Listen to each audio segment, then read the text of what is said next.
kasih, segala hormat puji syukur kepadamu. Malam hari ini kami akan pengajaran gambar kehendak Allah supaya kami mengerti apa itu gambar kehendak Allah. Berilah hikmat inspirasi kepada hamba-Mu ini yang dari Roh Kudus.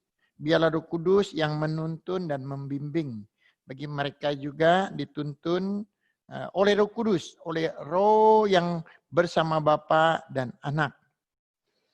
Roh-roh ilah zaman, roh jahat tidak boleh mengganggu pada saat pengajaran. Biarlah kami semua yang telah dikudus dengan darah Yesus. Maka kami ingin mendengar firman, perkataan-perkataan kudus dari Tuhan. Dalam nama Yesus kami berdoa. Amin. Bapak Ibu Saudara yang saya kasih, hari ini seperti Bapak Ibu melihat di sini papan tulis, yaitu gambar kehendak Allah atau blueprint Allah. Blueprint Allah. Nah, jika Bapak Ibu mungkin yang hari ini baru pertama kali ikut pengajaran ini, mungkin perlu dengan seksama. Sebenarnya sebelum kita mengikuti pengajaran gambar nakala ini, ada 7 pengajaran yang Bapak Ibu harus ikuti dulu, ya. Nama pengajaran tersebut yang disebut True Disciple, murid Yesus. Itu adalah pengantar sebelum masuk gambar kehendak Allah atau blueprint Allah. Jadi pertemuan ini adalah ke-8, jadi ada 7 pertemuan setiap hari Selasa. Pertama pengajaran itu adalah apa perbedaan firman dan perkataan. Ini adalah sangat mendasar jika seseorang membaca Alkitab tidak bisa membedakan mana perkataan manusia, mana perkataan dari Allah. Ya, jika dia tidak bisa membedakan apa firman yang keluar dari mulut Allah itu apa, perkataan dialog sesama manusia itu apa, ya, maka dia sulit membaca Alkitab ini untuk mengerti. Firman adalah perkataan yang keluar dari mulut Allah yang bersifat rohani. Perkataan yang keluar dari manusia itu adalah bunyi atau suara. Itu hanya berfungsi sebagai emosi, logika, intelektual. Tapi dia tidak mengandung sifat rohani. Maka orang harus mengikuti pengajaran pertama yang disebut apa perbedaan firman dan perkataan manusia. Itu kita sudah lalui ya minggu pertama. Yang judulnya itu True Disciple. Yang kedua, pelajaran yang kedua, kita sudah mengikuti pengajaran yaitu hakikat keberadaan Allah. Itu sangat penting. Kenapa? Karena jika seseorang tidak tahu hakikat keberadaan Allah, Tuhan adalah roh, ya, mereka gampang disesatkan oleh berhala dunia. Ditarik ke berhala dunia seolah-olah Tuhan itu manusia, seolah-olah Tuhan itu patung, gambar, lukisan dijadikan Allah. Jadi dia mempunyai konsep sendiri ketuhanannya dengan cara pandangnya. Ia bisa menangis di depan sebuah gambar, di sebuah patung, di sebuah berhala. Dengan luapan emosi dia sepertinya dia berdoa kepada Allah. Maka jika dia tidak mengerti pelajaran kedua, hakikat Allah itu adalah roh. Hakikat Tuhan itu keberadaan roh. Maka sulitlah dia mengenal yang dikehendaki oleh Alkitab. Pelajaran ketiga, nama Allah dalam perjanjian lama, nama Allah perjanjian baru itu berbeda. Ya, kita tahu nama Allah dalam perjanjian lama dengan T huruf besar, abjad huruf besar itu berbeda. Ya, itu seringkali di perjanjian lama huruf besar atau ada kata Allah. Ya, jadi dia harus tahu kesimpulan-kesimpulan adalah penulis Alkitab yang disepakati oleh Lai yang huruf T besar itu yang disepakati Yahweh atau Yehova, YHWH. Ya, jadi dalam perjanjian lama nama sebutan Allah itu sangat banyak. Ada yang mengatakan Yehova Rafa, ya, ada Elohim, ada juga yang mengatakan El Goebor dan sebagainya, banyak sekali, ya. Nah, dalam perjanjian baru, siapa nama Allah ada perjanjian baru? Jadi kita harus mengikuti ini dengan jelas, ya. Pelajaran keempat, kita sudah belajar siapa hakikat manusia di hadapan Allah, ya. Jadi kita harus tahu pada saat seseorang beribadah menghadap Allah, dia harus tahu hakikat dia itu siapa. Kalau dia menganggap dia manusia hanya tubuh dan jiwa, ya, maka dia butuh kesaksian manusia, hiburan, dagelan-dagelan dari mimbar untuk menghibur tubuh dan jiwanya. Maka ibadah seperti itu adalah ibadah-ibadah yang menyenangkan tubuh dan jiwa. Ini masuk wilayah ibadah berhala. Tapi jika seseorang itu tahu hakikat keberadaannya adalah roh, maka dia ibadah dalam roh dan kebenaran. Allah itu roh, ia adalah roh, firman itu keberadaan yang rohani, maka dia bisa menselaraskan dirinya kepada Allah. Jadi ini adalah pelajaran kita yang keempat. Pelajaran yang kelima, kita tahu keberadaan roh kita di hadapan Allah itu orang berdosa. Dari mana kita tahu? Kita adalah keturunan Adam. Adam dan Hawa berdosa di Taman Eden. Maka roh yang berdosa ini tidak bisa diselesaikan oleh manusia. Karena itu disebut dosa kekal kepada Allah. Jadi yang menyelesaikan dosa kekal terhadap Allah itu bukan perbuatan tubuh, bukan perbuatan emosi. Tapi Allah punya cara menyelesaikan dosa rohani tersebut. Maka ini adalah cara Allah menyelesaikan dosa manusia. Maka kemarin kita sudah belajar di pelajaran kelima. Keenam adalah cara mengalami Roh Kudus. Jadi kita juga harus tahu bukan arti seseorang yang berbahasa roh bla bla bla sudah menerima Roh Kudus atau orang percaya Yesus begitu baptis terima Roh Kudus. Alkitab banyak mengatakan orang yang sudah dibaptis belum terima Roh Kudus. Kita bisa baca di Kisah Rasul 19, Kisah Rasul 8, ya. Terus bagaimana Yesus, Kisah Rasul 1, Yesus memesan kepada muridnya yang sudah dibaptis jangan meninggalkan Yerusalem. Tunggukan jadi Bapa untuk baptis Roh Kudus. Ada baptisan air, ada baptisan Roh Kudus. Maka Bapak Ibu, mereka harus tahu cara menerima Roh Kudus. Jadi Kristen tidak membabi buta. Marilah kita mengikuti prosedur Alkitab, cara menerima Roh Kudus dan mengalaminya Roh Kudus. Ya, itu adalah pelajaran keenam di True Disciple. Dan yang ketujuh, bagaimana seseorang yang sudah tahu keberadaan mana firman dari Alkitab, mana perkataan manusia yang sia-sia, yang dari mimbar, yang firman dari mimbar, maka bagaimana dia beribadah dalam roh dan kebenaran Allah. Roh, dia adalah keberadaan rohani, dan bagaimana dia bisa membedakan nama Allah yang menakutkan dalam perjanjian lama yang menghukum umat Israel, mana nama Allah yang mempunyai misi untuk menyelamatkan manusia. Yang kelima, bagaimana cara menyelesaikan dosa secara Allah kepada manusia.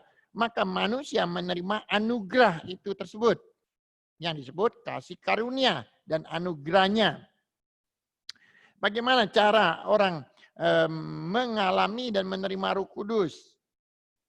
Nah, setelah dia dibaptis, menguburkan dosa-dosa keturunan Adam, dan dosa pribadinya dia, dan dia lahir baru, begitu ia lahir baru, maka dia harus dituntun oleh Roh Kudus dalam kehidupan rohani, baik menjalankan kehidupan rohani secara ibadah, baik secara persekutuan, secara doa, syafaat, doa dan sebagainya, harus tahu dituntun Roh Kudus.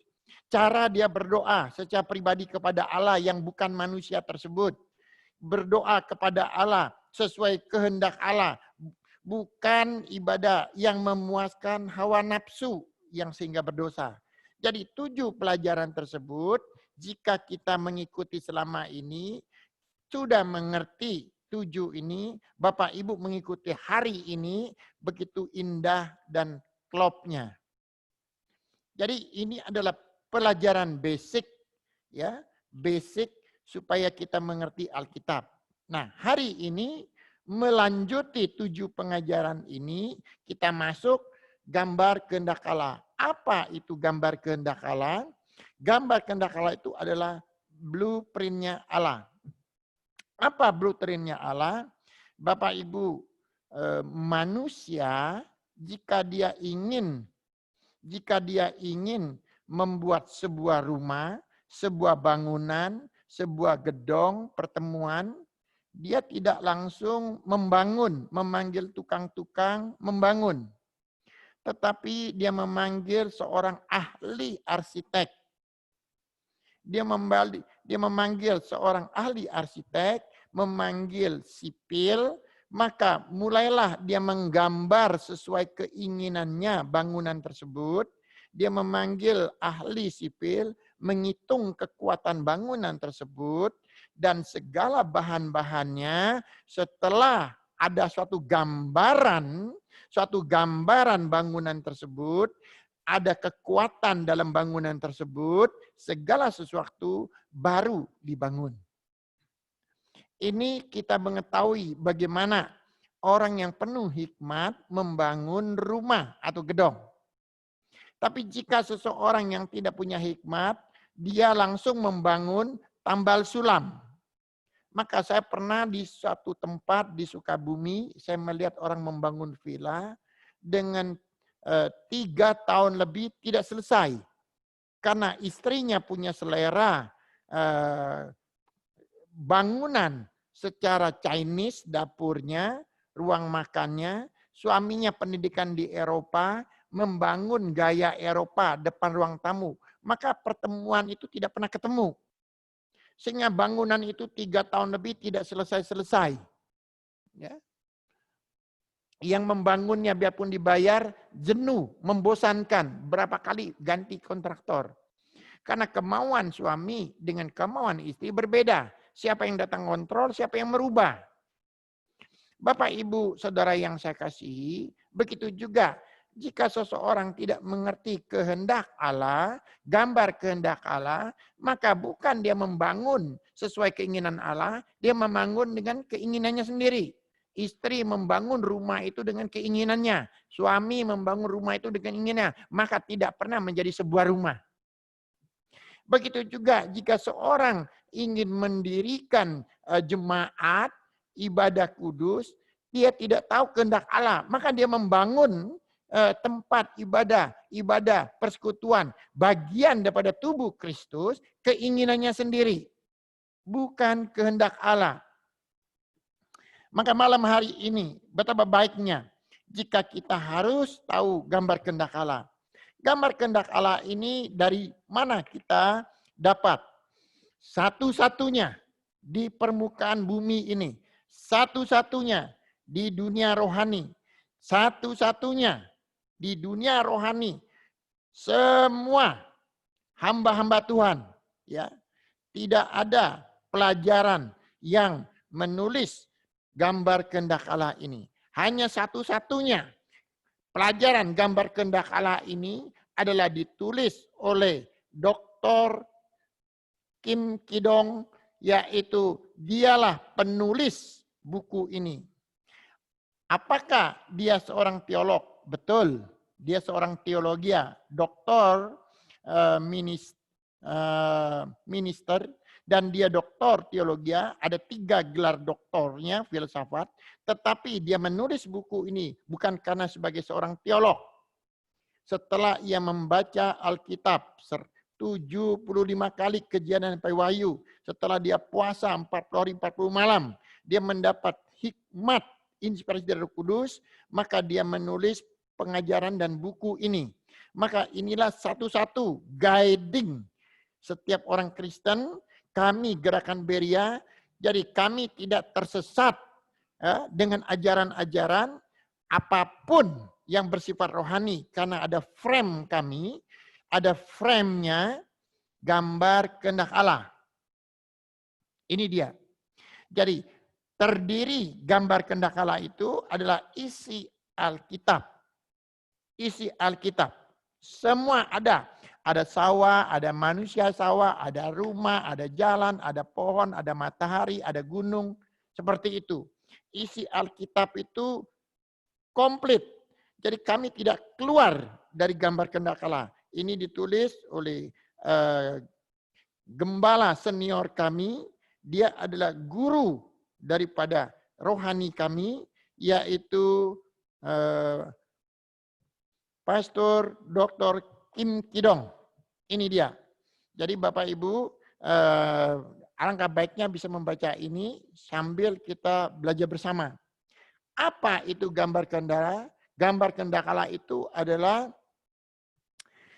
Allah yang tidak kelihatan, Roh Kudus yang tidak kelihatan, tetapi Yesus yang kelihatan. Yesus yang kelihatan itu memberi pengajarannya, memberi pekerjaannya, sehingga orang tahu bahwa apa yang dia kerjakan itu sebagai anak Allah yang diutus oleh Bapa yang tidak kelihatan. Jika seseorang melihat Yesus, maka melihat Bapa. Jadi waktu kita melukis, kita melihat lukisan di sini, ini adalah Alkitab. Alkitab. Maka orang melihat Alkitab, target fokus orang apa? Kalau dia melihat misalnya Daud misalnya,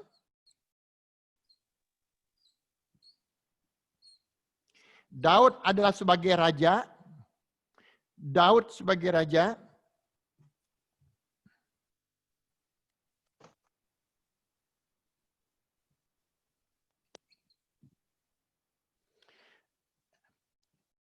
Daud sebagai raja, maka orang akan bercerita Daud.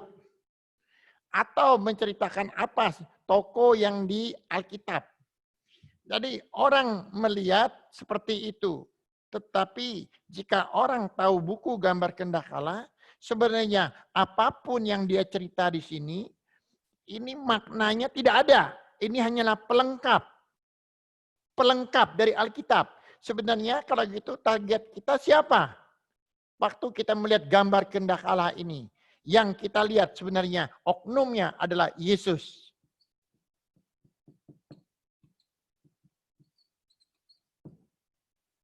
Yesus inilah yang kita lihat.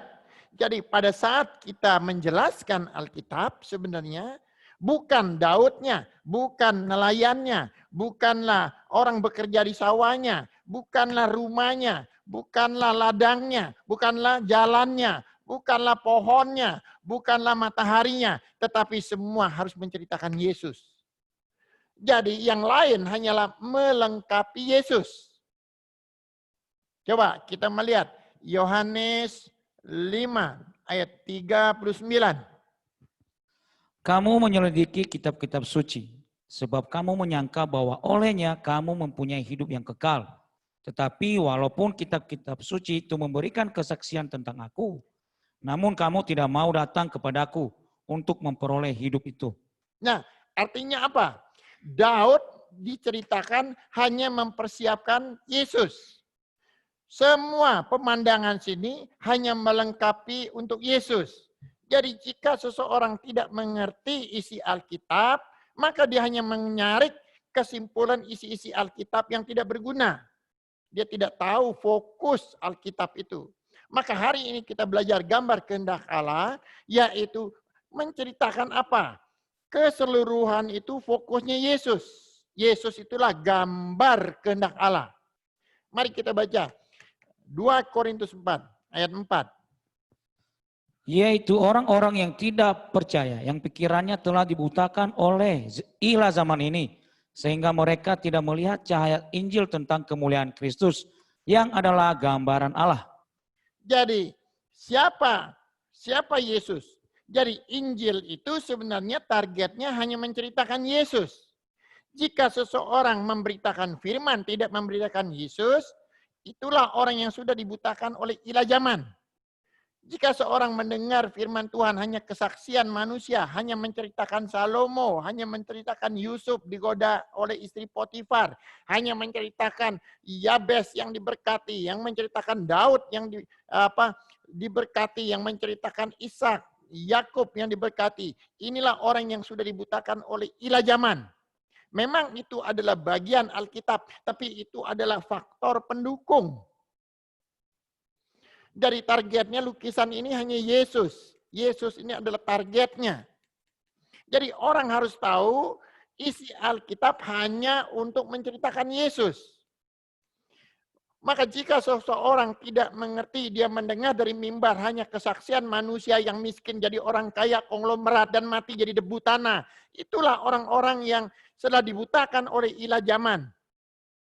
Dan orang hanya berseru amin, amin, amin. Sama. Jadi semua yang sudah dibutakan oleh ilah zaman. Bapak Ibu, hari ini kita akan mengerti blueprint Allah. Mari kita membaca Ibrani 1 ayat 3. Ia adalah cahaya kemuliaan Allah dan gambar wujud Allah, dan menopang segala yang ada dengan firman-Nya yang penuh kekuasaan. Dan setelah ia selesai mengadakan penyucian dosa, ia duduk di sebelah kanan yang maha besar di tempat yang tinggi. Ya, jadi siapa itu Yesus? Dia adalah gambar kehendak Allah. Gambar kehendak Allah. Dia adalah gambarnya Allah. Allah yang tidak kelihatan, Allah yang keberadaan roh, tapi mempunyai gambar. Siapa gambarnya itu? Yesus. Siapa gambarnya? Yesus. Maka kita harus tahu isi Alkitab itu menceritakan Yesus. Dialah gambar wujud Allah. Sekali lagi, kita tahu bahwa Allah kita itu adalah sempurna. Allah yang sempurna, dia merancang segala sesuatu dengan suatu rencana yang sempurna. Tadi kita sudah tahu, seorang yang bijaksana, penuh hikmat, kaya, membangun sebuah rumah atau gedung, dirancang dengan sempurna. Apakah Allah kita yang kita akui sebagai sempurna tidak merancang segala sesuatu, baik di bumi, baik di sorga, tidak dengan sempurna? Pasti dengan sempurna. Mari kita membaca Matius 5 ayat yang ke-48.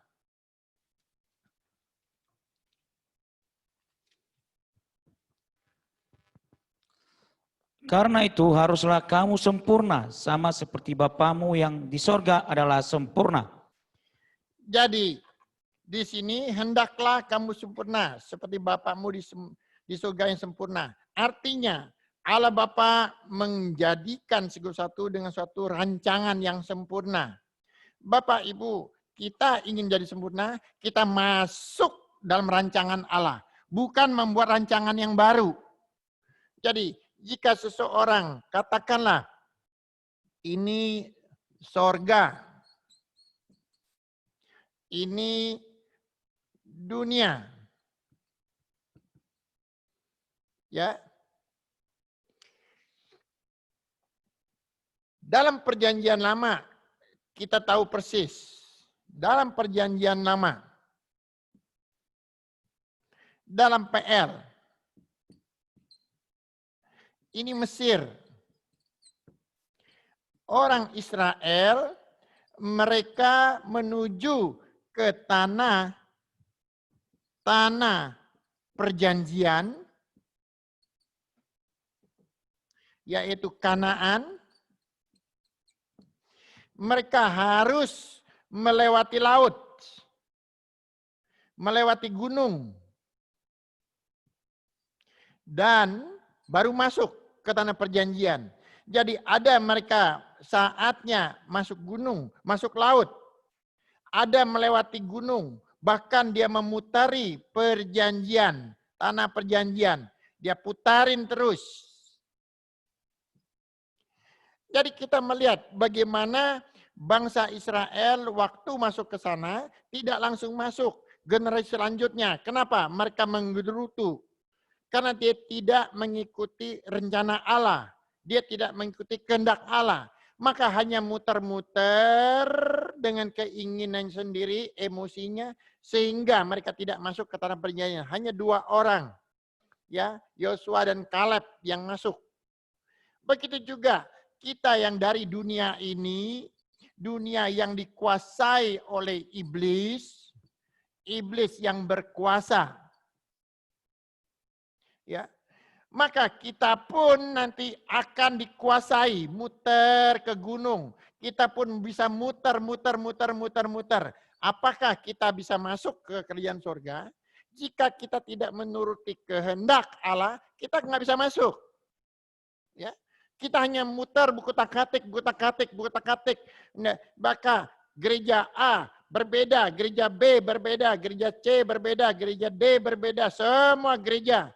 Memang filsafat dunia mendukung gereja-gereja tersebut.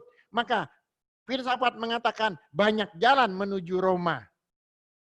Inilah filsafat dunia yang mendukung. Tetapi kita harus tahu, firman Tuhan mengatakan Allah itu Esa, Efesus 4 mengatakan satu Tuhan, satu iman, satu baptisan, satu kebenaran Tuhan. Maka kita tidak boleh memisahkan diri. Efesus 5 mengatakan kalian semua bagian tubuh Kristus. Yesus itu kepalanya. Apa yang dikehendaki oleh Yesus, maka seluruh tubuh harus mengikutinya. Jadi bukan berarti kita harus berbeda. Maka hari ini kita menyatukan satu pandangan sesuai apa yang dikehendaki. Gambar kehendak Allah. Supaya kita tidak muter-muter. Kemana-mana kita mutarnya yang tidak jelas. Jadi benang kusut. Bapak, Ibu, Saudara yang saya kasihi. Jadi kita tahu tadi Tuhan yang sempurna merancang segala sesuatu dengan sempurna. Dan orang bijak membangun rumah. Bagaimana mereka membangun di atas pondasi yang kuat, di atas yang berbatuan gunung. Tapi orang yang tidak bijak membangun di atas pantai. Maka datang gelombang, gantang badai yang membangun di atas pantai semua roboh. Tapi di atas gunung batu, maka dia bertahan. Mari kita membaca Matius 7. Ayat 24 sampai 27. Setiap orang yang mendengar perkataanku ini dan melakukannya, ia sama dengan orang yang bijaksana yang mendirikan rumahnya di atas batu. Kemudian turunlah hujan dan datanglah banjir, lalu angin melanda rumah itu, tetapi rumah itu tidak rubuh sebab didirikan di atas batu. Tetapi setiap orang yang mendengar perkataanku ini dan tidak melakukannya, ia sama dengan orang yang bodoh yang mendirikan rumahnya di atas pasir. Kemudian turunlah hujan dan datanglah banjir, lalu angin melanda rumah itu sehingga rubuhlah rumah itu dan hebatlah kerusakannya. Bapak Ibu, seseorang yang mendengar perkataan Yesus dan melakukannya, mendengar perkataan Yesus dan melakukannya, ia sama dengan orang yang bijaksana, yang mendirikan rumahnya di atas batu, mendirikan imannya di atas Petra, di atas Yesus Kristus. Kemudian turunlah hujan, datanglah banjir, lalu angin melanda rumah itu, tetapi rumah itu tidak rubuh, sebab di atas batu. Siapa itu? Yesus mengatakan, akulah batu karang di bumi ini. Dia adalah Petros. Maka dialah gunung batu manusia. Orang harus mendirikan iman di atas Yesus Juru Selamat itu. Bukan Daud, Salomo, nabi-nabi, hukum Taurat, maka dia akan roboh.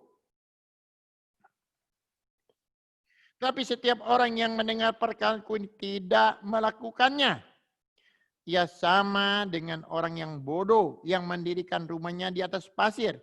Mendengar perkataan Yesus tapi tidak melakukannya. Kemudian turunlah hujan, datanglah banjir. Lalu angin melanda rumah itu. Artinya iman yang selama ini dibangun. Sehingga rubuhlah rumah tersebut. Hebatlah kerusakannya. Ambruklah semuanya. Bapak Ibu, kita tidak bisa mengulang kehidupan kita lagi. Ya, tidak bisa. Jika sudah berlalu kehidupan kita, kita tidak bisa kembali lagi. Maka kita harus tahu blueprint Allah, rancangan Allah, gambar kehendak Allah itu secara apa. Allah yang sempurna membangun dengan cara-cara yang bijak dan sempurna suatu planning. Mari kita membaca Yesaya 55. Yesaya 55.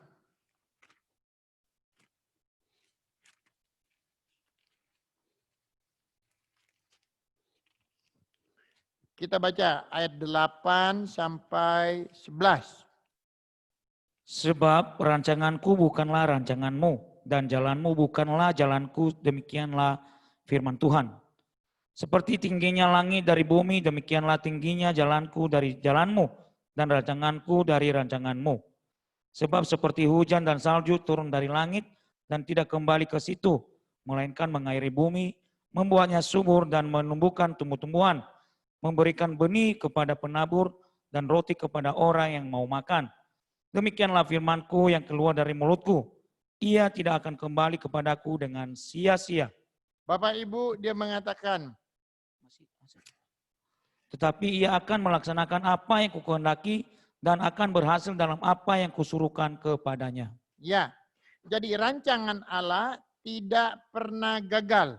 Ya, sebab rancanganku bukanlah rancanganmu, jalanmu bukanlah jalanku. Demikianlah firman Tuhan. Artinya, rancangan Allah, setiap orang yang masuk kerajaan sorga, ya, itu adalah rancangan Allah, adalah kehendak Allah. Jangan membuat rancangan sendiri ke sorga. Maka manusia membuat sendiri ke sorga.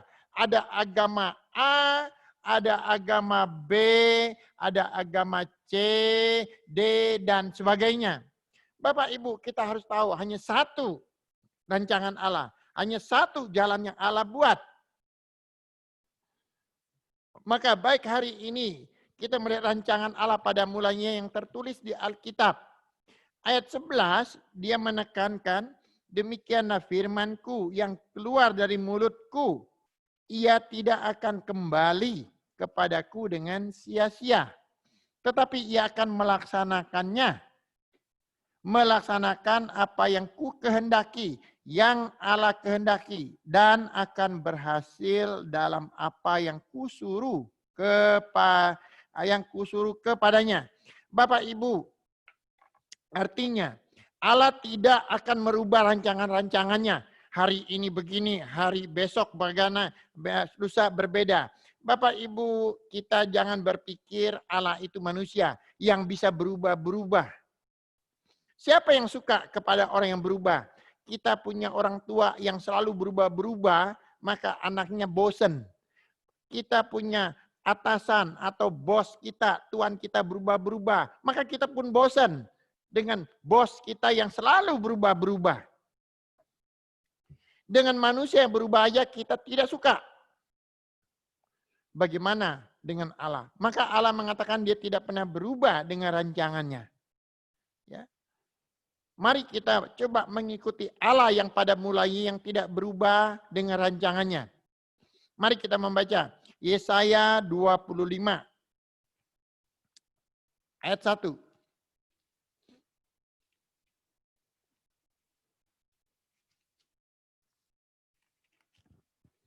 Yesaya 25. Ya Tuhan, Engkaulah Allahku. Aku mau meninggikan Engkau, mau menyanyikan syukur bagi namamu. Sebab dengan kesetiaan yang Engkau teguh, Engkau telah melaksanakan rancanganmu yang ajaib yang telah ada sejak dahulu. Ya, dia mengatakan sebab dengan kesetiaan yang teguh engkau telah melaksanakan rancanganmu yang ajaib yang telah ada sejak dahulu. Bapak Ibu, artinya Allah merancangkan bagaimana konsepnya manusia itu mengikuti kehendaknya mencapai kerajaan sorga. Kita harus tahu rancangan Allah yang sempurna. Jangan kamu membuat cara kamu mau ke sorga. Membuat cara kamu dengan agama B, C, D. Ini adalah rancangan yang jahat. Mari kita membaca Yesaya 30 ayat 1.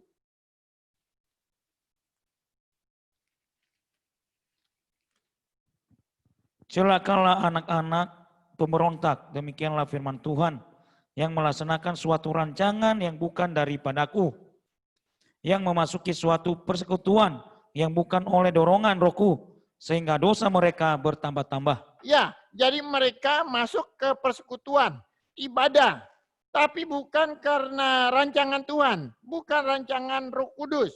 Maka dengan rancangan mereka, maka firman Tuhan mengatakan terkutuklah engkau. Terkutuklah engkau. Bapak Ibu, hari-hari sekarang nggak masalah Pak, kami ibadah nggak masalah dengan cara apapun. Betul, karena sekarang zaman anugerah, tidak ada kekutukan secara jasmani. Itu terjadi bangsa Israel, itu langsung jasmania. Kalau dia salah terkutuk jasmania, langsung mati, langsung kusta dan sebagainya. Kita tahu bahwa Maryam yang menghina Musa langsung kusta. Itu secara jasmani. Sekarang ini kasih karunia. Semuanya zaman kasih karunia. Apapun yang kamu lakukan di gereja, kamu tidak akan terkutuk tubuhmu.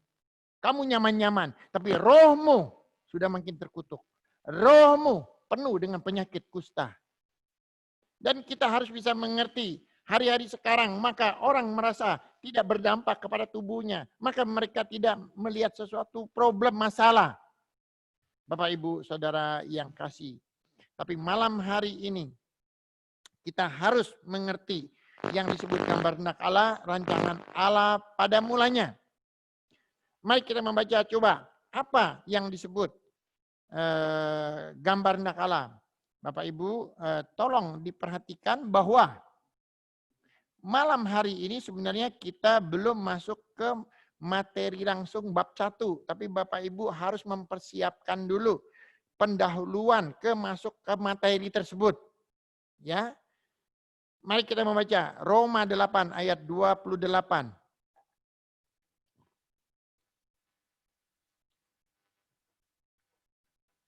Roma 8 ayat 28. Kita tahu sekarang bahwa Allah turut bekerja dalam segala sesuatu untuk mendatangkan kebaikan bagi mereka yang mengasihi Dia, yaitu bagi mereka yang terpanggil sesuai dengan rencana Allah. Dengar, kita tahu bahwa Allah turut bekerja dalam segala sesuatu untuk mendatangkan kebaikan. Kebaikan bagi mereka yang mengasihi Dia. Bagaimana cara semua orang mengasihi Tuhan? Tapi lihat, koma, yaitu bagi mereka yang terpanggil. Bagi mereka, hanya bagi mereka yang terpanggil sesuai dengan rencananya Allah. Sesuai dengan rancangan Allah. Bukan semau-maunya Dia. Ya, jadi kita harus tahu itu dengan baik. Mari kita meneliti lagi 1 Petrus 1. 1 Petrus 1 ayat 2. Yaitu orang-orang yang dipilih sesuai dengan rencana Allah, Bapa kita. Yaitu orang-orang yang dipilih sesuai dengan rencana Allah. Jadi yang sesuai rencana Allah, suatu konsep Allah. Artinya, dia tidak boleh keluar dari konsep Allah ini. Dia tidak boleh keluar dari konsep. Dia harus terus. Bukan mempunyai cara konsep yang putar-putar, ya, yang tidak jelas. Tapi kita harus sesuai dengan rancangan Allah, ya. Jadi sesuai dengan rencana Allah pada mulanya. Bukan dengan cara-cara kita. Yaitu orang-orang yang dipilih sesuai dengan rencana Allah. Bapa kita. Dan yang dikuduskan oleh Roh. Artinya mereka harus dikuduskan oleh Roh Kudus. Supaya taat kepada Yesus Kristus. Dan menerima percikan darahnya. Jadi orang yang masuk rencana Allah. Seseorang harus dipercikkan dengan darah Yesus. Dan dituntun oleh Roh Kudus. Maka sesuai dengan materi pengajaran kita True Disciple itu. Kiranya kasih karunia dan damai sejahtera makin melimpah atas kamu dalam menjalani kehidupan rohani tersebut. Jadi kita tidak keluar dari rencana Allah. Setiap orang itu, maka ada 7 materi itu. Percikan darah, itu yang menjadi dasar iman dia. Ini bukan untuk dasar pengetahuan hikmat kita.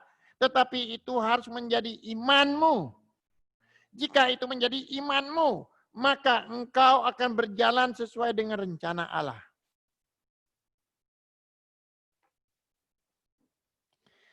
Mari kita membaca Efesus 1 ayat 9. Efesus 1 ayat 9. Sebab ia telah menyatakan rahasia kehendaknya kepada kita sesuai dengan rencana kerelaannya, yaitu rencana kerelaan yang dari semula telah ditetapkannya di dalam Kristus. Nah, sebab ia telah menyatakan rahasia kehendaknya kepada kita sesuai dengan rencana kerelaannya, yaitu rencana kerelaan yang dari semula, daripada mulanya telah ditetapkannya di dalam Kristus. Di dalam siapa? Yesus ini. Maka kita belajar gambar nakala, yaitu fokus kita adalah Yesus. Dari semua isi Alkitab itu fokusnya Yesus. Segala sesuatu rencana itu dibuat untuk siapa? Untuk Yesus. Bumi ini untuk siapa? Untuk Yesus. Sorga ini untuk siapa? Untuk Yesus. Bapak Ibu harus tahu, sorga ini untuk siapa? Orang berpikir untuk manusia. Bukan, untuk Yesus ini. Untuk Yesus ini. Jadi, Yesuslah yang berhak pemilik kerajaan sorga. Itu tertulis dalam Alkitab. Mari coba kita melihat. Jadi sorga itu untuk Yesus. Bukan untuk kita. Kalau untuk manusia, maka semua manusia harus ke sorga. Tidak ada neraka. Tapi karena untuk Yesus, kamu harus mengikuti rencananya Yesus. Kamu harus menjadi mempelainya Yesus. Kamu harus menjadi sahabat Yesus. Maka baru kamu bisa ke sorga. Tidak menjadi sahabatnya Yesus. Tidak menjadi mempelai Yesus. Kamu tidak bisa ke sorga. Karena sorga itu miliknya Yesus. Mari kita membaca Kolose 1. Ayat 1, Kolose 1 ayat 15 dan 16. Coba baca. Ia adalah gambar Allah yang Ia adalah gambar Allah. Siapa gambar Allah? Gambar Allah itu. Coba terus. Yang tidak kelihatan, yang sulung lebih utama dari segala yang diciptakan.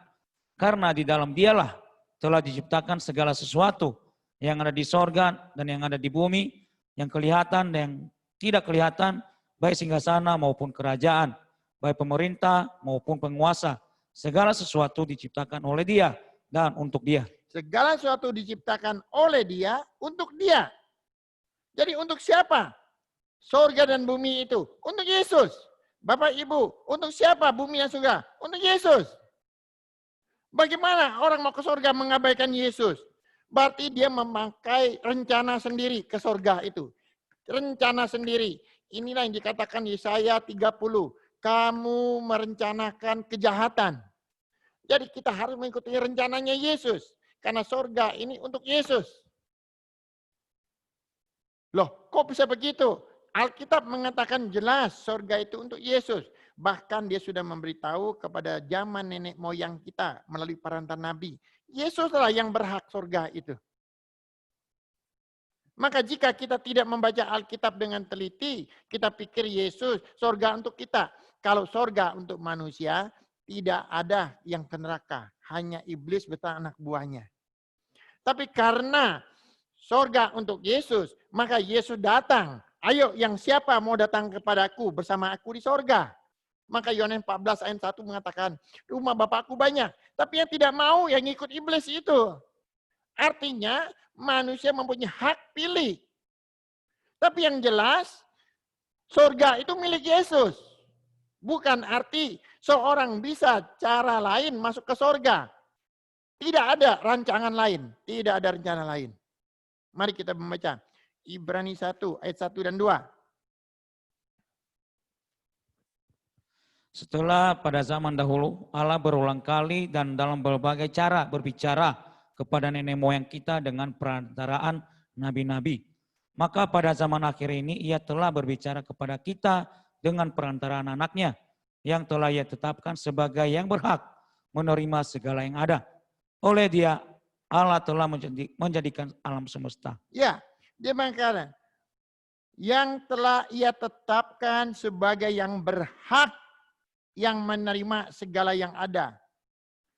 Oleh Allah telah menjadikan alam semesta. Jadi sorga itu untuk siapa? Untuk Yesus yang telah ditetapkan dari zaman dahulu. Sejak zaman nabi-nabi.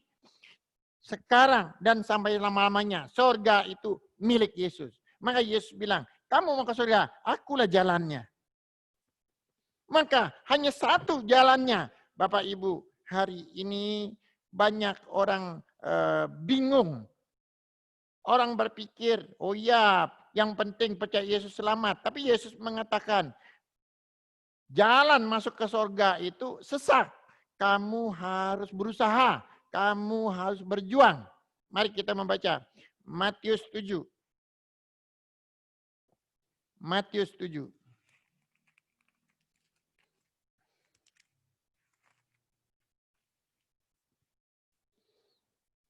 Ayat 13-14. Masuklah melalui pintu yang sesak itu, karena lebarlah pintu dan luaslah jalan yang menuju kepada kebinasaan, dan banyak orang yang masuk melaluinya. Karena sesaklah pintu dan sempitlah jalan yang menuju kepada kehidupan, dan sedikit orang yang mendapatinya. Dia berkata di sini, karena sesak pintu itu berbicara apa? Yesus. Maka orang jarang mengenal Allah itu, mengenal Yesus itu dengan benar. Sempitlah jalan menuju kepada kehidupan. Kehidupan itu apa? Untuk mendapat kehidupan kekal. Bukan kehidupan di bumi ini sempit. Bukan. Ya, orang tidak percaya Yesus pun banyak yang hidupnya makmur di bumi ini. Tapi kehidupan kekal itu jalannya sempit. Sempit. Dan sedikit orang yang mendapatinya. Tidak banyak di sini. Siapa mengatakan banyak? Sedikit. Sempit untuk mendapat hidup kekal tersebut. Ayat 21, kita lompat. 21. Bukan setiap orang yang berseru kepadaku, Tuhan, Tuhan, akan masuk ke dalam kerajaan sorga. Melainkan dia yang melakukan kehendak Bapakku yang di sorga. Ya, jadi kita lihat. Banyak orang memakai, oh yang penting saya percaya Yesus, Yesus. Tapi kita dengar apa kata Yesus. Selanjutnya. Pada hari terakhir banyak orang yang akan berseru kepadaku, Tuhan, Tuhan, bukankah kami bernubuat demi namamu dan mengusir setan demi namamu dan mengadakan banyak mukjizat demi namamu juga? 23. Pada waktu itulah aku akan berterus terang kepada mereka dan berkata, aku tidak pernah mengenal kamu. Menjauhlah daripadaku kamu sekalian pembuat kejahatan. Bapak Ibu, orang yang menyembuhkan orang pakai nama Yesus. Orang yang bernubuat artinya orang yang menceritakan Yesus yang menceritakan nama Yesus, membawa orang, tetapi Tuhan mengatakan, pergi, aku tidak mengenal engkau. Karena kamu punya cara sendiri, kamu punya rencana sendiri, kamu mengajak jemaat kamu sendiri caranya. Maka Bapak Ibu, kita harus menaruh perhatian ayat demi ayat yang diajarkan oleh Tuhan. Maka kita punya guiding, mempunyai suatu frame yang tidak keluar gambar kehendak Allah, tidak menyeleweng, tidak keluar dari gambar kehendak Allah. Jadi seseorang yang membaca Alkitab, dia tidak keluar dari pikirannya, dari frame gambar kehendak Allah tersebut. Kami bersyukur kami mempunyai suatu frame gambar kehendak Allah yang tidak keluar. Mari kita membaca lagi Roma 10. Roma 10.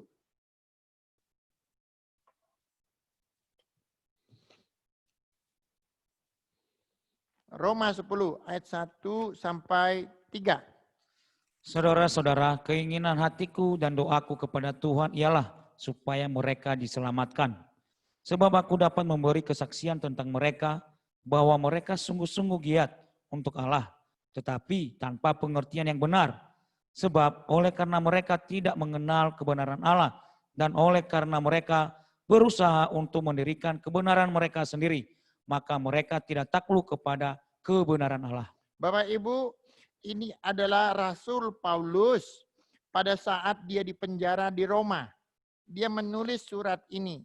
Dia bilang banyak orang yang mencari Allah.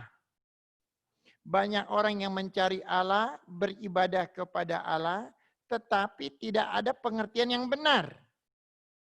Semuanya itu terbawa dengan emosi, dengan lingkungan, terbawa dengan pemimpin atau tokoh. Tidak ada suatu patokan kebenaran.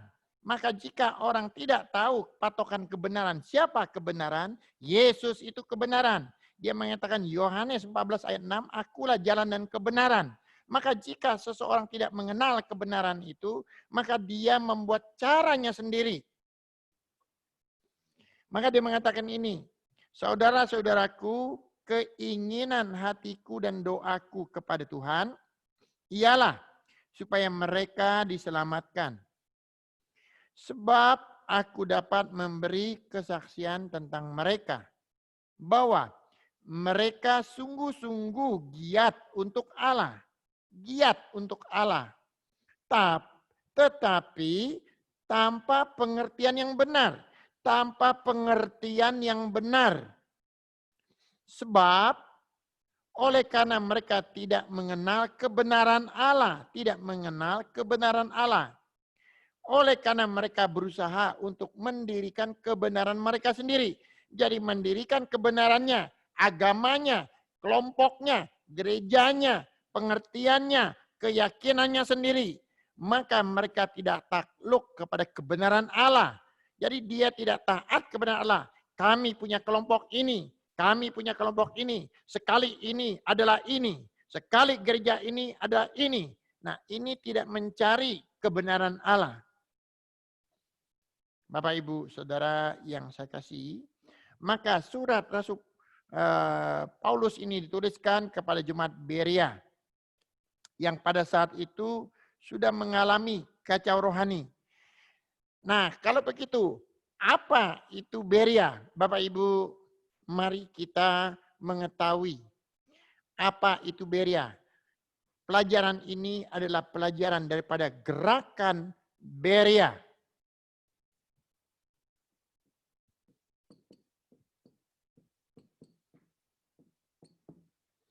Gerakan Berea.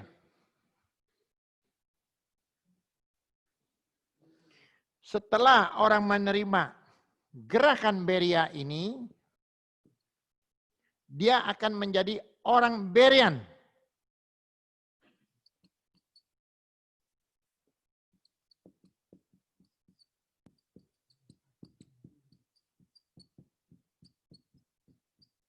Mari kita hari ini harus tahu yang disebut gerakan Berea dengan orang Berean. Ya, jadi kita harus tahu Gerakan Berea adalah gerakan di sebuah kota. Sikap orang-orang di kota Berea itu pada saat dia mendengar firman Tuhan. Tetapi setelah dia mendapat firman Tuhan itu, dia akan menjadi orang Berean. Apa perbedaannya? Nah, ini sangat penting bagi kita.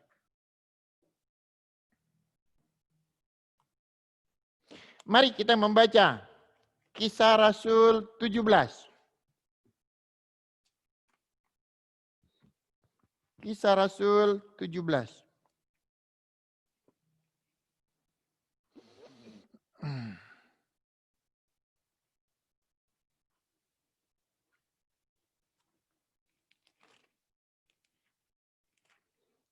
Kisah Rasul 17 ayat 10 sampai 15.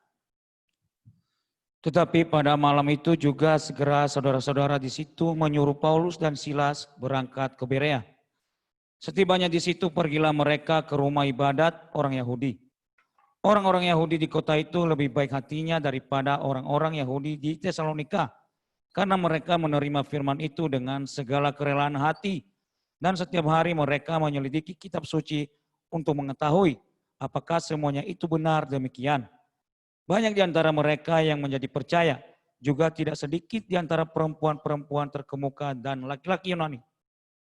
Tetapi ketika orang-orang Yahudi dari Tesalonika tahu bahwa juga di Berea telah diberitakan firman Allah oleh Paulus, datang jugalah mereka ke sana menghasut dan menggelisahkan hati orang banyak.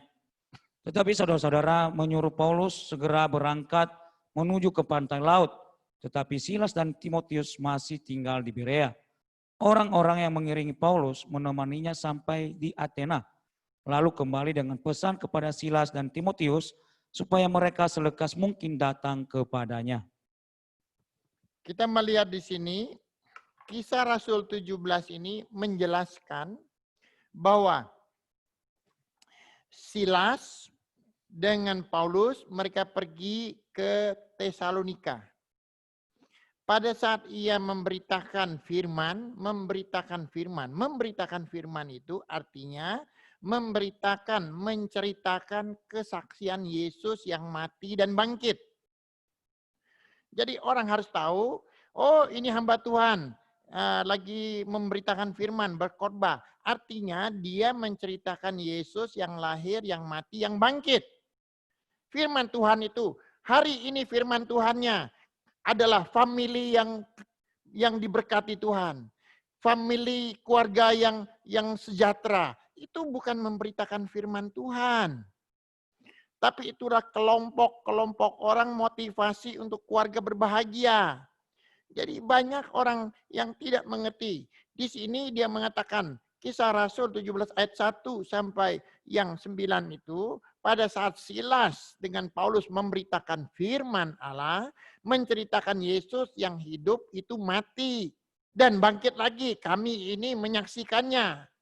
Itu loh. Jadi pada saat mereka mendengar itu, orang Tesalonika ini menolak, membenci.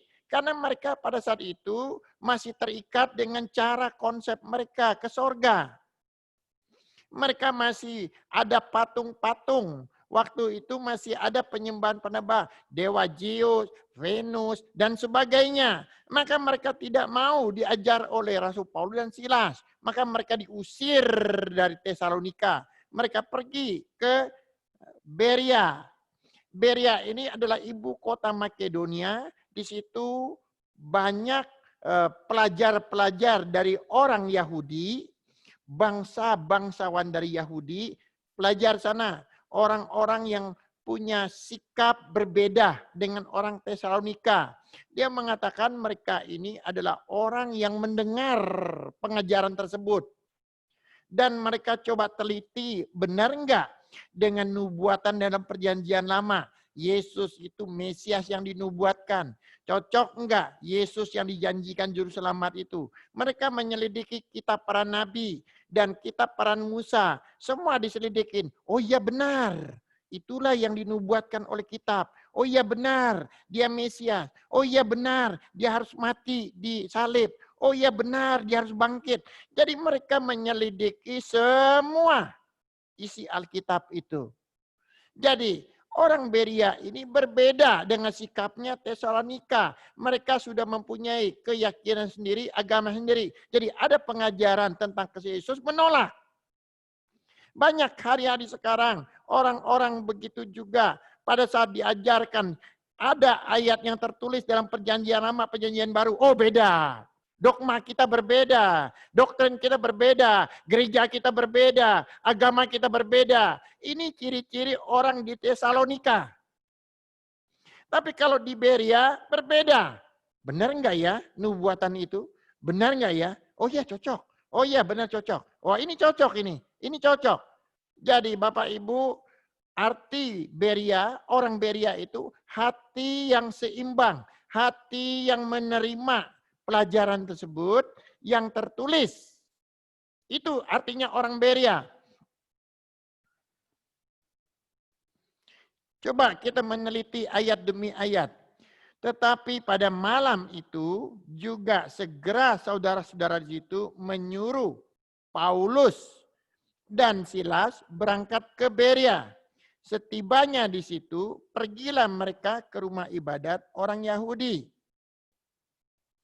Orang-orang Yahudi di kota itu lebih baik hatinya daripada orang-orang Yahudi di Tesalonika. Karena mereka menerima firman itu dengan segala kerelaan hati. Menerima firman itu dengan kerelaan hati. Dan setiap hari mereka menyelidiki kitab suci. Artinya, betul enggak kitab suci perjanjian lama itu menceritakan Yesus juru selamat itu? Benar enggak nubuatannya? Untuk mengetahui apakah semuanya itu benar demikian. Tapi kalau di Tesalonika, mereka ini berbeda. Kita baca, Kisah Rasul 17 ayat 2 itu, seperti biasa Paulus masuk ke rumah ibadat itu, 3 hari Sabat berturut-turut, ia membicarakan dengan mereka bagian-bagian dari kitab suci. Ia menerangkan kepada mereka dan menunjukkan bahwa Mesias harus menderita. Mesias harus menderita dan bangkit dari antara orang mati. Lalu ia berkata, inilah Mesias, Yesus, yaitu Yesus yang diberitakan kepadamu. Beberapa orang dari mereka menjadi yakin dan bergabung di diri dengan Paulus dan Silas. Juga sejumlah besar orang Yunani yang takut kepada Allah dan tidak sedikit perempuan-perempuan terkemuka. Kita lihat, tetapi orang-orang Yahudi menjadi iri hati dengan dibantu oleh beberapa penjahat dari antara petualang-petualang di pasar. Mereka mengadakan keributan dan mengacau kota itu lalu menyerbu rumah Yason yang maksudnya untuk menghadapkan Paulus Silas kepada rakyat. Kita lihat, jadi waktu di Tesalonika itu waktu mereka menyaksikan Mesias. Jadi setiap pertemuan itu mengajarkan Yesus yang lahir, yang mati, dibunuh. Tapi ada beberapa orang Yahudi ini, karena dia sudah ada prinsipnya sendiri, cara gerejanya sendiri, cara agamanya sendiri, memahami Mesias, memahami Yesus, maka dia tidak bisa terima. Wah, kalau begini ajaran saya bisa salah, bisa malu dengan jemaat, bisa dibubarkan. Maka dia panggillah preman di pasar Tesalonika, dia bayar untuk mengacau supaya pengajaran di rumah Yason itu oleh Rasul Paulus dan Silas itu bubar. Jadi Bapak, Ibu, Saudara yang saya kasih, maka jika ada pengajaran yang sesuai dengan Alkitab menyaksikan Yesus, gerakan Beria, maka banyak juga orang mengatakan, hati-hati ajaran ini nggak benar. Sebenarnya ada tertulis. Ada juga di kitab suci. Siapa yang mengatakan hati-hati sesat ini? Mereka inilah takut pengajaran mereka yang selama ini diajarkan itu tidak benar, itu terbongkar. Inilah yang jadi pengacau. Inilah yang membuat kacau rohani. Tapi orang di Beria ini mereka tidak terpengaruh. Dia menyelidiki, ya betul, sesuai dengan perjanjian lama, sesuai dengan nubuatan para nabi. Betul, ini Mesias. Ya. Ayat 11. Orang-orang Yahudi di kota itu lebih baik hatinya daripada orang-orang Yahudi di Tesalonika. Karena mereka menerima firman itu dengan segala kerelaan hati, setiap hari mereka menyelidiki kitab suci untuk mengetahuinya. Benar nggak nubuatan perjanjian lama itu menubuatkan Yesus? Benar nggak kitab perjanjian lama itu mengatakan Yesus mati di kayu salib? Ayat 12. Banyak di antara mereka yang menjadi percaya, juga tidak sedikit di antara perempuan-perempuan terkemuka dan laki-laki Yunani. Maka mereka ini mulai, ya, oh ya benar ini. Ayat 13. Tapi ketika orang-orang Yahudi dari Tesalonika tahu bahwa juga di Berea telah diberitakan firman Allah oleh Paulus, diberitakan firman Allah itu apa? Menceritakan Mesias itu. Menceritakan Yesus yang mati dan lahir itu. Bukan inilah firman Allah, keluarga berbahagia. Inilah orang yang berkat. Itu bukan firman Allah. Ya, itu motivasi untuk lingkungan keluarga. Bapak Ibu tidak bisa membedakan mana firman Allah. Firman Allah itu menceritakan Yesus sebagai Mesias yang lahir, yang mati, yang bangkit, yang sekarang berdoa untuk kita di sorga.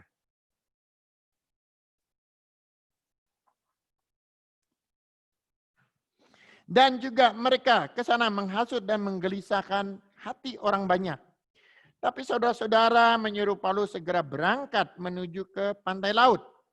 Tetapi Silas dan Timotius masih tinggal di Berea.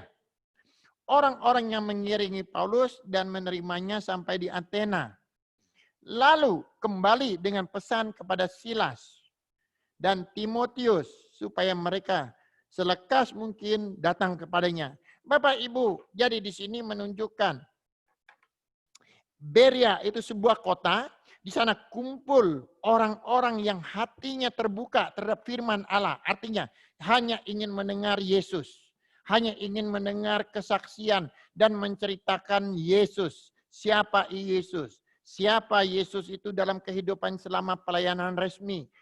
Apa yang dia lakukan Yesus dan bagaimana ia menyembuhkan, bagaimana dia mengusir setan, bagaimana ia memberitakan setiap di tempat rumah ibadat dan bagaimana dia dijual dan terakhir dia disalib.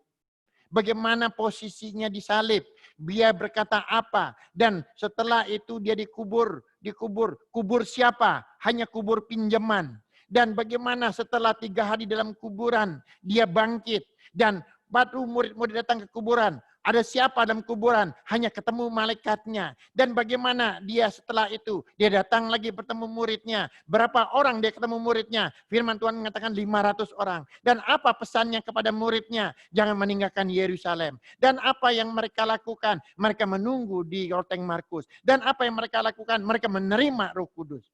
Ini adalah cerita-cerita tentang Yesus. Inilah disebut firman Allah. Bapak, Ibu, Saudara yang saya kasih.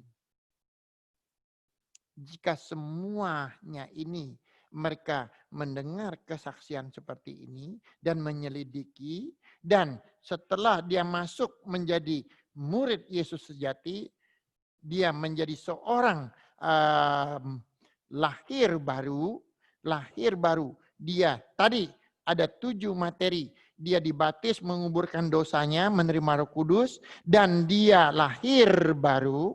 Begitu dia lahir baru, firman Tuhan mengatakan apa? Setelah lahir baru, dia mulai ibadah kudus, dituntun Roh Kudus. Maka dia akan menjadi orang Berean. Apa itu orang Berean? Bapak Ibu, hari-hari sekarang banyak pertanyaan orang. Apa itu orang-orang Berean? Ya. Orang-orang Berean adalah orang-orang yang sudah lahir baru. Orang yang sudah lahir baru. Mari kita membaca Yohanes pasal 3.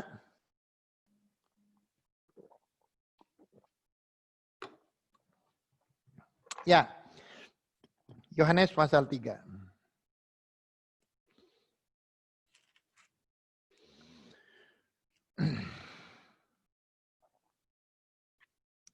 Ya, kita baca dari ayat 1. Adalah seorang Farisi yang bernama Nikodemus, seorang pemimpin agama Yahudi. Ia datang pada waktu malam kepada Yesus dan berkata, "Rabi, kami tahu bahwa engkau datang sebagai guru yang diutus Allah. Sebab tidak ada seorang pun yang dapat mengadakan tanda-tanda yang engkau adakan itu jika Allah tidak menyertainya." Yesus menjawab, katanya, "Aku berkata kepadamu, sesungguhnya jika seorang tidak dilahirkan kembali, ia tidak dapat melihat kerajaan Allah." Kata Nikodemus kepadanya, "Bagaimanakah mungkin seorang dilahirkan kalau ia sudah tua? Dapatkah ia masuk kembali ke dalam rahim ibunya dan dilahirkan lagi?"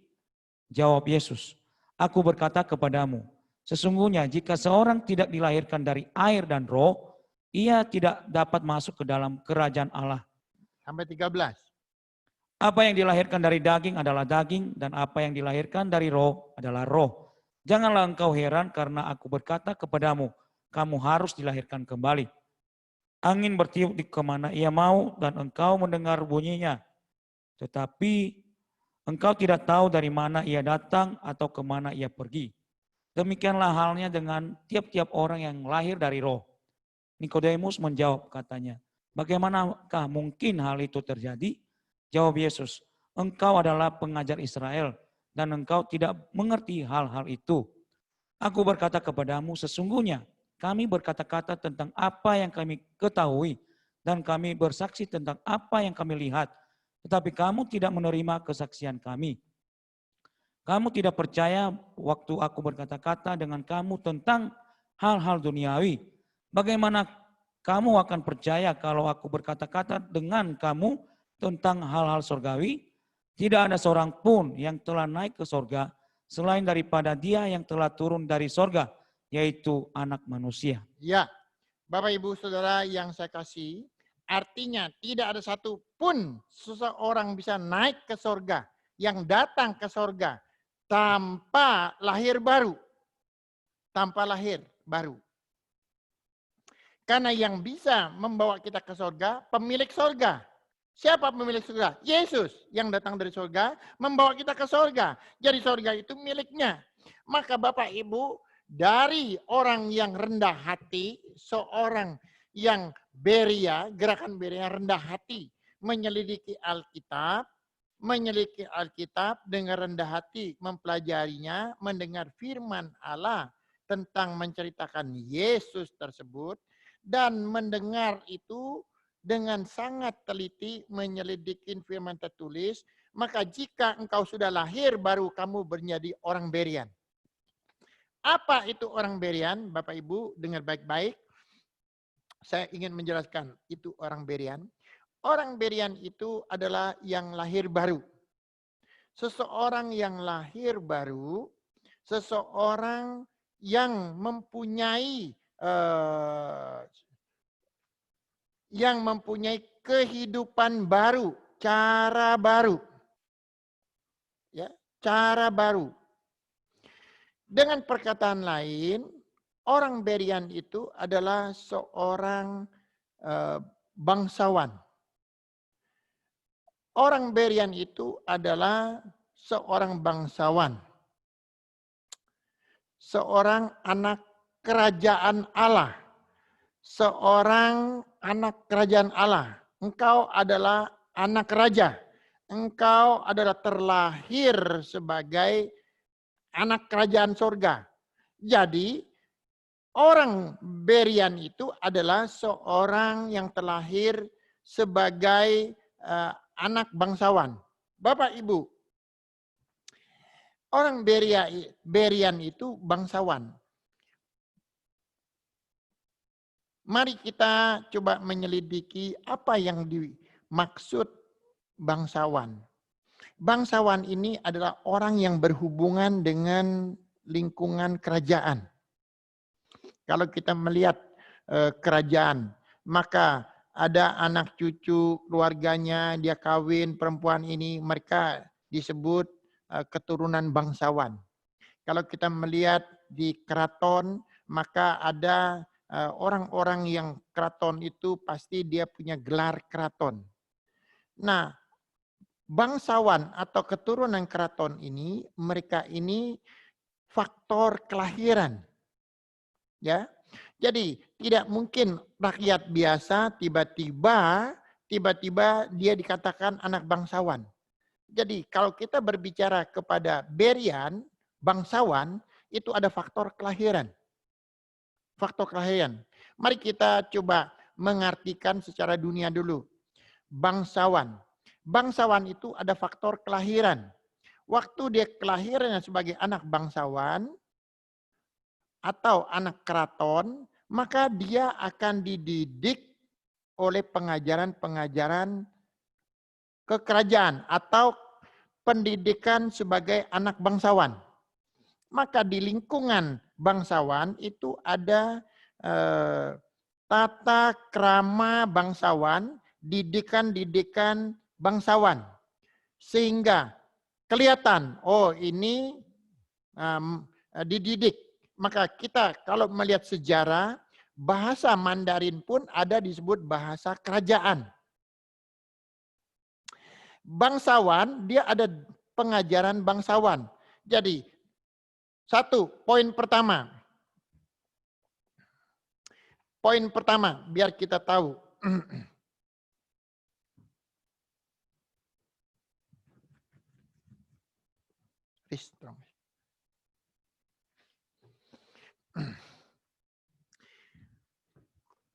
Poin pertama, bangsawan itu faktor kelahiran.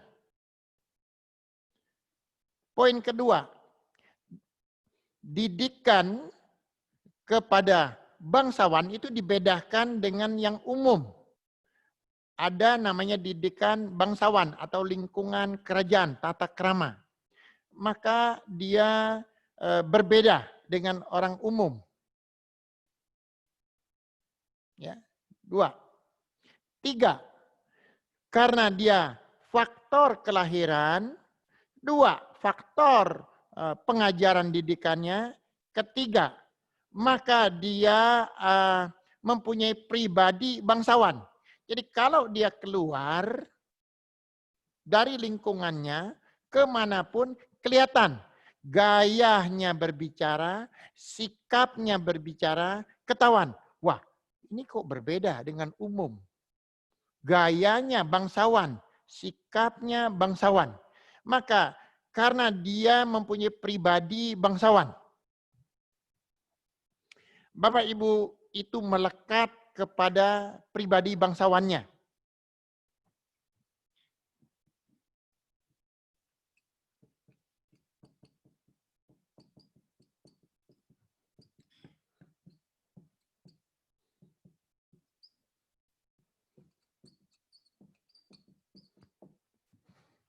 Satu, faktor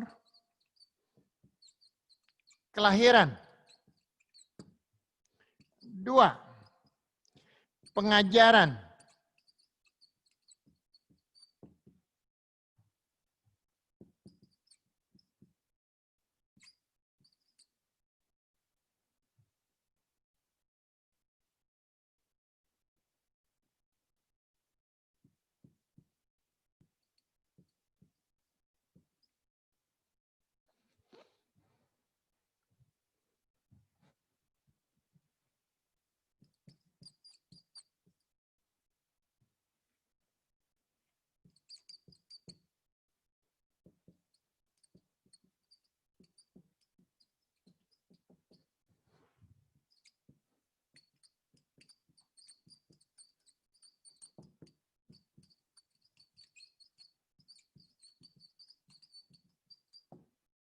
Bapak Ibu, kita lihat. Jadi orang Berian itu adalah orang bangsawan. Dalam pengertian bukan materi, tetapi adalah rohani.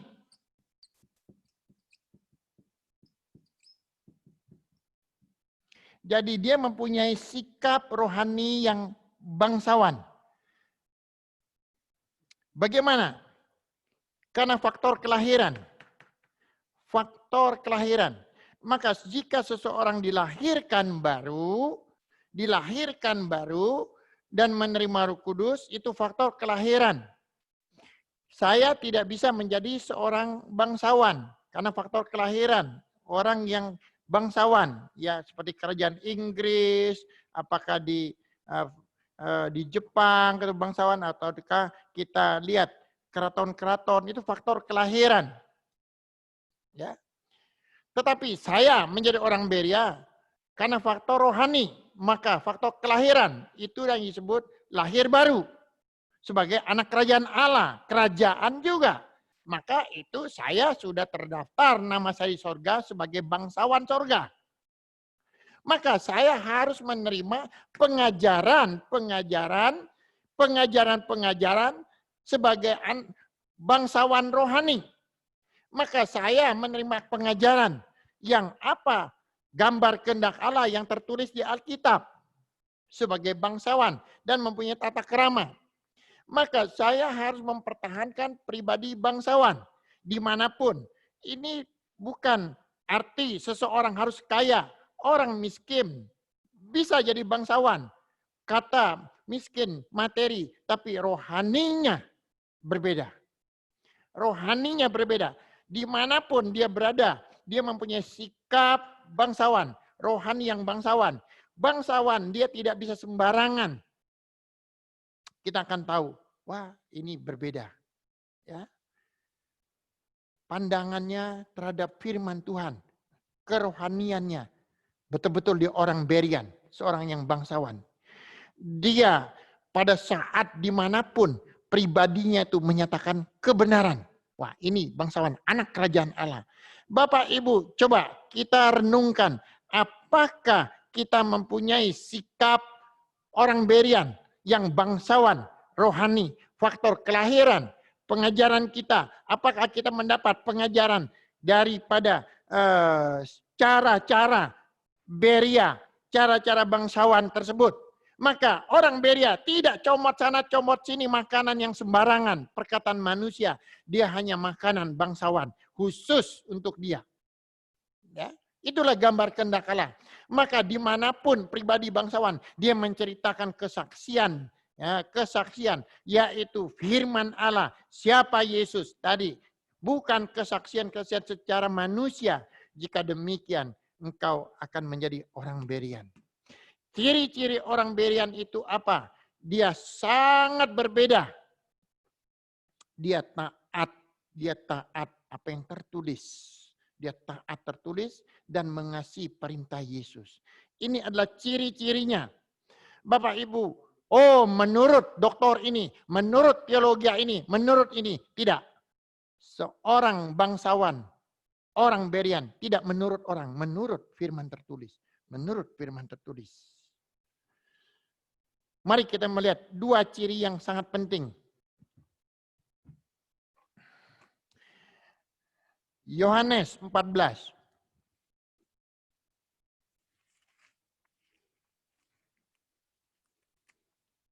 Ayat 21. Barang siapa memegang perintahku dan melakukannya, dialah yang mengasihi aku. Dan barang siapa mengasihi aku, ia akan dikasihi oleh Bapakku, dan aku pun akan mengasihi dia, dan akan menyatakan diriku kepadanya. Ya, barang siapa memegang perintahku, memegang perintah Yesus, dan melakukannya, dialah yang mengasihi Yesus. Dan barang siapa mengasihi Yesus, ia akan dikasihi oleh Bapakku, dan aku pun mengasihi dia, akan menyatakan diriku kepadanya. Artinya, jika ada perkataan Yesus, dia harus percaya. Tapi jika ada perkataan Yesus seperti ini, oh kamu harus dibaptis terima Roh Kudus. Tapi kata pendeta saya tidak perlu, kata ini tidak perlu. Artinya orang itu tidak mengasihi Yesus. Orang itu bukanlah seorang yang lahir sebagai seorang bangsawan. Faktor kelahiran baru. Mungkin dia belum lahir baru. Dan dia tidak pernah diajar tata krama bangsawan. Dan dia belum mempunyai pribadi bangsawan. Orang Berian tersebut. Kenapa? Karena ada perkataan Yesus, dia masih sanksi. Dia masih percaya pendetanya. Nah, orang seperti tersebut, orang yang betul-betul dia tidak mengakui Yesus. Hanya sebuah mitos, kalimat bagi dia, tapi pendetanya jadi patokannya. Ya. Ini menjadi ciri seorang Berean murni yang berkarakter bangsawan rohani. Ciri-ciri orang Berean yang berkarakter rohani yang mengasihi Yesus. Ciri yang kedua, apalagi? Lukas 10. Lukas 10.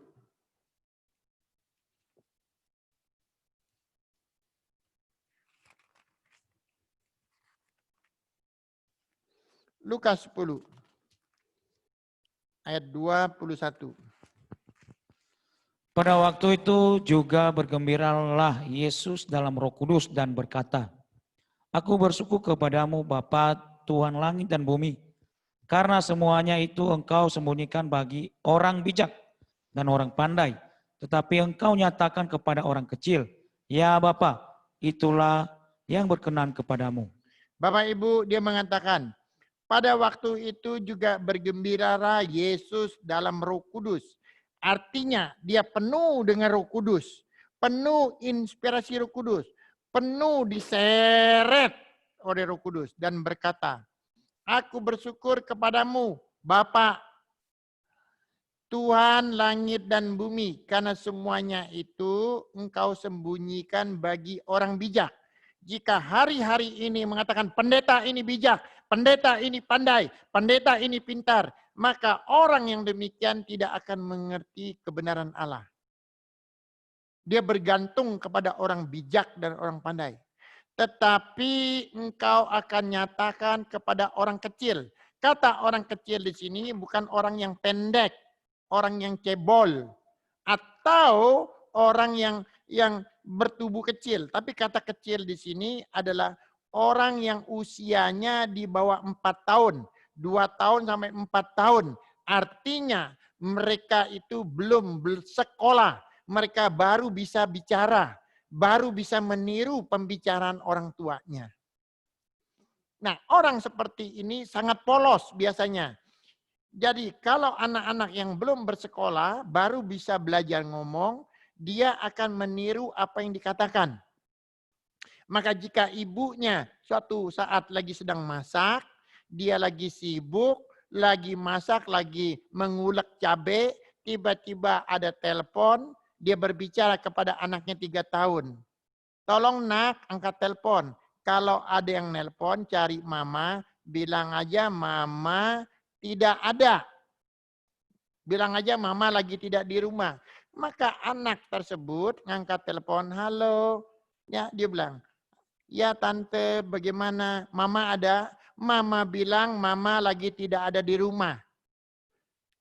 Mama kamu di mana? Itu ada. Tapi dia bilang lagi tidak ada di rumah. Nah itulah anak kecil. Artinya dia hanya meniru perkataan itu persis. Bapak Ibu, jika ada perkataan Yesus, jika kamu mengasihi aku, lakukanlah ini, lakukanlah. Jangan bilang, aduh kata pendeta itu, itulah dia orang yang sudah banyak akal. Maka dia tidak bisa menjadi orang Berean. Yang mempunyai karakter rohani. Di sini, kata bangsawan itu bukan masalah ekonomi, kekayaan harta benda, tetapi dia faktor kelahiran. Kedua, dia diajar dengan pengajaran bangsawan. Maka apa itu ajaran bangsawan itu? Lahir baru, pengajaran firman dari Yesus. Ketiga, karakter bangsawan. Artinya dia mempunyai pikiran Yesus, hatinya Yesus. Itulah orang Berean. Itulah karakter bangsawan. Ya, karakter tadi saya bilang 3 cirinya. Tadi mengasihi Yesus.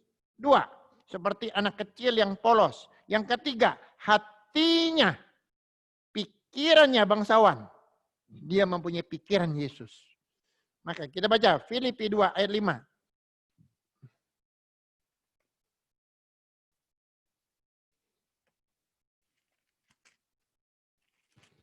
Ya. Hendaklah kamu dalam hidupmu bersama menaruh pikiran dan perasaan yang terdapat juga dalam Kristus Yesus. Ya, itulah ciri-ciri orang Berean. Itulah ciri seorang bangsawan yang faktor kelahiran, pengajaran cara bangsawan, hati dan pikiran dimanapun berada, dia mempunyai hati Kristus. Menjelaskan Yesus. Bapak, Ibu, Saudara yang saya kasih, ini adalah pendahuluan kita belajar gambar kehendak Allah atau blueprint Allah. Minggu depan kita akan mulai masuk materi.